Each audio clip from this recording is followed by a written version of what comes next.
Estoy seguro que a lo largo del debate van a surgir ideas para la discusión entre los cuatro panelistas. Decía el profesor Sabater, no teoría de la liberación, yo ninguna teología. Vamos a ver lo que dice el teólogo. Tiene la palabra.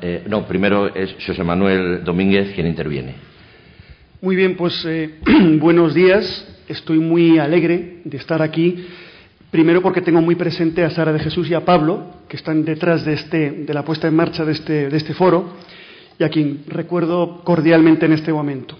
Y también porque es una alegría, pues, este encuentro que es realmente delicioso, ¿no? Y yo estoy tentado casi a sentarme allí, porque casi estoy a punto de decir que el ateísmo es muy razonable. Es más, casi me siento ateo, o antipoliteo, mejor. Porque hay muchos dioses en los que efectivamente no es razonable creer.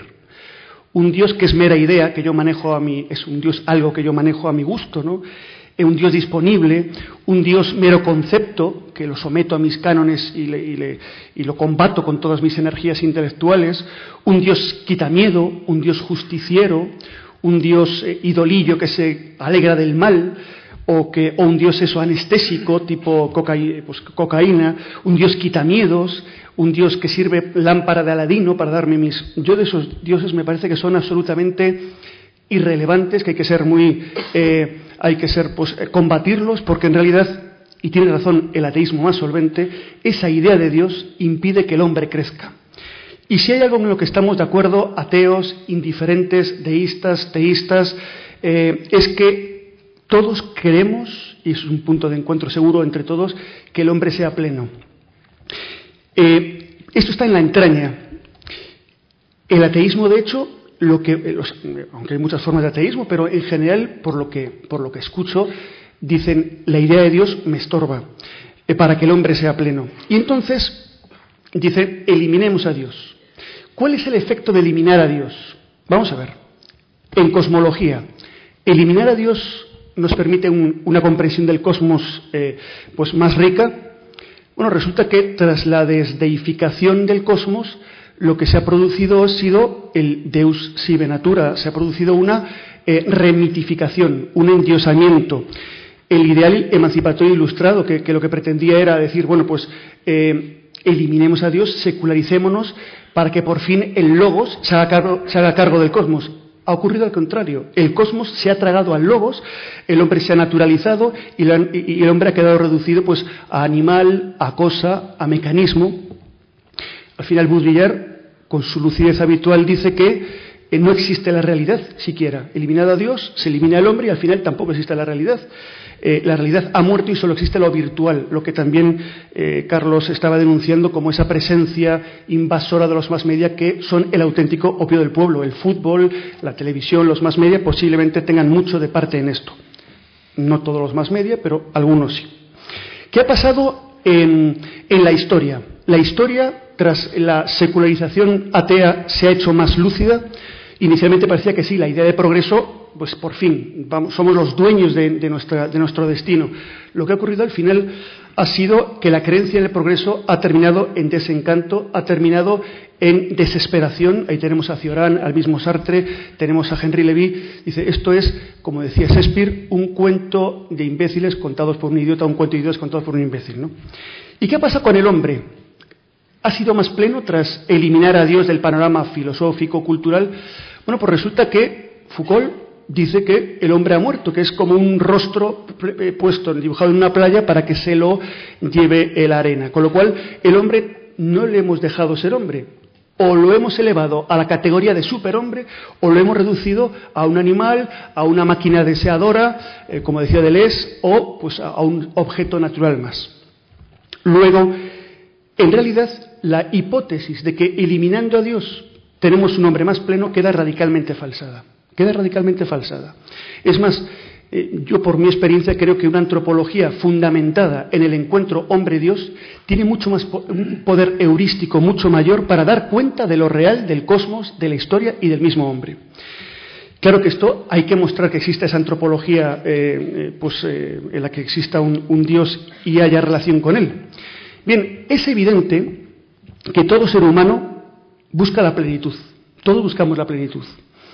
Ir a más. Todos buscamos la plenitud. Decía Sartre, por ejemplo, el hombre es un para sí que busca ser en sí, busca esa completud, ser como Dios. Lo que pasa es que era un imposible, ¿no? Nietzsche decía, el hombre es una flecha lanzada al infinito. ¿Dónde busca el hombre esa plenitud?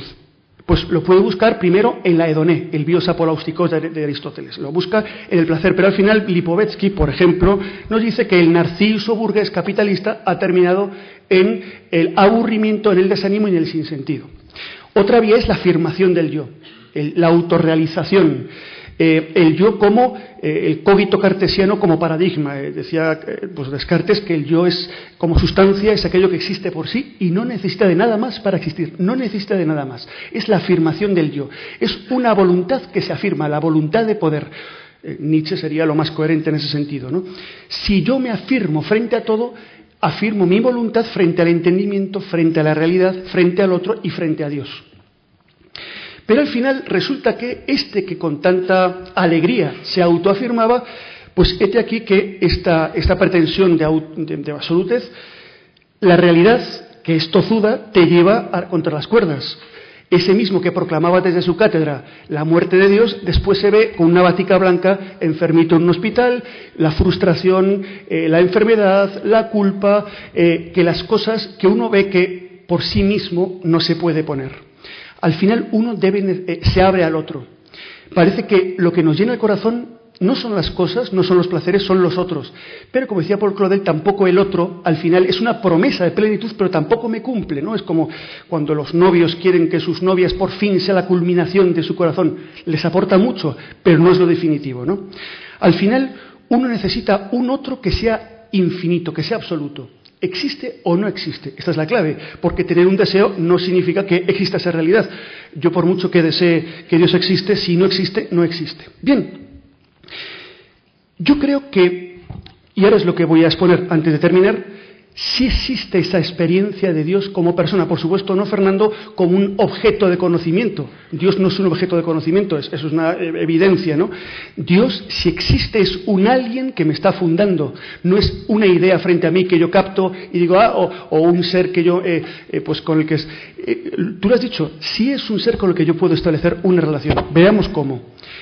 Sin duda, el ser humano está instalado en la realidad y la realidad está frente a él, estamos frente a lo real, pero fijaos, no estamos en este punto, yo no soy ante vosotros un mero espectáculo, ni lo es Fernando, ni lo es Carlos, ni lo es Javier.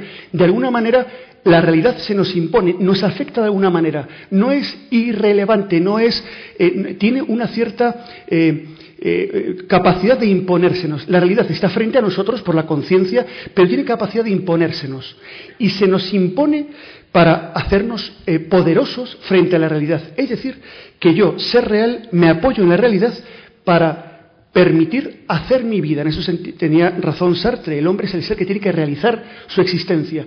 Pero la hago no sobre mí, no es una autoposición, nadie se ha puesto así. Es una posición sobre lo real que me permite. Es decir, la realidad me está haciendo poderoso. Yo estoy apoyado en lo real, es decir, en las personas, en las cosas. Estoy posibilitado por lo real. Este encuentro entre nosotros es posibilitante. A mí me sirve para incrementar mi conocimiento y mi comprensión de mí mismo. Y por último, la realidad me impulsa. Ahora, la inteligencia, la razón humana, y eso es lo que hacemos en filosofía, es búsqueda. Ante el asombro de Leibniz, el asombro de Heidegger, ¿por qué existe algo y no nada? ¿O qué hago yo aquí? ¿O qué hago yo con mi vida? Descubro que me pongo en búsqueda de qué es eso que me está fundamentando en lo real, porque no es lo real por sí. Me fundamento en lo real y me pongo a buscar qué sea eso en el fondo de lo real. Y yo que estoy en lo real, pero que estoy suelto de lo real, eso es lo que podemos decir que soy absoluto. Absolutez significa estar suelto de, pero dependo de lo real, busco un fundamento de mí. Evidentemente, un fundamento adecuado a mí tiene que ser un fundamento personal y un fundamento absolutamente absoluto. Eso sería la experiencia de Dios. No Dios como objeto, no Dios como concepto, sino Dios como fundante. Pero aún queda la clave final. Bueno, ¿y dónde tengo yo experiencia? Decía Fernando, ¿y dónde me encuentro yo con ese Dios? Pues sí me lo encuentro, sí me lo encuentro. Voy a hablar de mi experiencia personal, José Manuel Domínguez. Yo no siempre he sido creyente, ni muy creyente. Yo no he sido ateo nunca, pero sí he sido muy indiferente, que yo creo que es lo que más hay. lo que más participan en las ONGs no son ateos, son indiferentes religiosos, ¿no? Yo he sido uno de esos. ¿Por qué me he abierto a la posibilidad de ese Dios? Por una experiencia, primero, en mi voluntad de realidad. En el fondo, ¿por qué yo puedo realizar mi vida? Segundo, ¿por qué tengo esta libertad, esta capacidad de estar frente a la realidad? ¿Por qué tengo esta voluntad de realidad?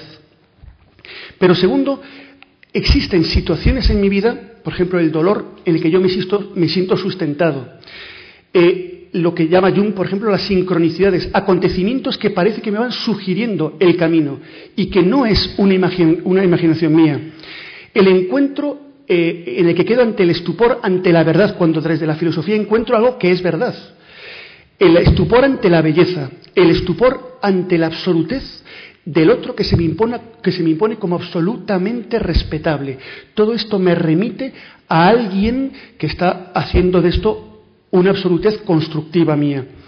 Pero además, yo tengo que confesar que yo lo encuentro en el silencio, lo encuentro en la oración, lo encuentro en vez de el noli intus ire, que es lo que propone la posmodernidad, lo encuentro en noli foras ire, en el interior, en lo más profundo de mi ser, como fuerza generante, como alguien que me está haciendo ser yo plenamente. Como decía Hölderlin, sería como el mar que se ha retirado para dejar la playa libre. Esa es mi experiencia. Pero sobre todo, hago la experiencia en el otro y hago la experiencia en un acontecimiento en mi vida que es un acontecimiento real. Es mi experiencia no como aisthesis, no como empiría, sino como probación de posibilidades. Yo he experimentado que mi vida es más potente, más creativa, más plena desde el acontecimiento de Jesucristo, con la persona esa que vivió hace 2000 años, innegable, que yo experimento a través de mediaciones culturales, el Evangelio, pero también a través de instituciones, el conjunto de los creyentes de la Iglesia, y que a través de esas mediaciones, la palabra es mediación para nuestro encuentro, también me he encontrado con esa realidad y descubro que tiene que ver con mi vida, que me hace más pleno, que me hace más, que transforma mi realidad y que me humaniza. Esa es mi experiencia particular, que después me gustaría profundizar un poco más. Muchas gracias.